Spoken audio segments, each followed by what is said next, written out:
नमस्कार शेतकरी बंधूंनो, लिंबू हस्तभार व्यवस्थापनासाठी लिंबू हस्तभार फोडण्याकरता जे नियोजन दिले होते त्यामध्ये पेक्लेबुट्राझोल म्हणून हे संजीवक मारायला सांगितले होते। कारण पिरियड असा होता की त्या पिरियडमध्ये बागा ताण घेत नव्हत्या। याच्यामुळे ज्या लोकांनी हे वापरले तिथे त्यांनी बागांनी ताण घेतला आणि नंतर 15 दिवसानंतर बागा ह्या त्यांना ताणावर आल्यानंतर फुटायला सुरुवात झाली। त्यामध्ये पेक्लेबुट्राझोल अधिक 0.32 असं रिकमेंडेशन दिलं होतं। काही ठिकाणी बागा फुटायला लागलेल्या आहेत। जिथे बागा फुटायला लागलेल्या आहेत तिथे हलके पाणी द्यायचे पहिले आणि 15 दिवसानंतर मोठे पाणी देऊन पूर्ण फूट बाहेर काढून घेणे।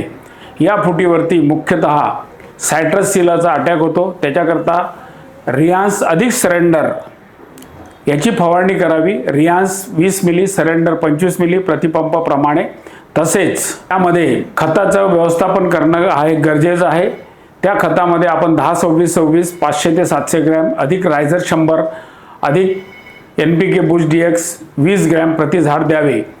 तसेच मृग बहाराची जी फळं आहेत त्याच्या पोषणाकरता बागेवरती बिग बी 100 ग्रॅम अधिक भरारी 15 मिली प्रमाणे फवारणी करावी आणि फळाचं पोषण चांगलं करून घ्यावं। धन्यवाद।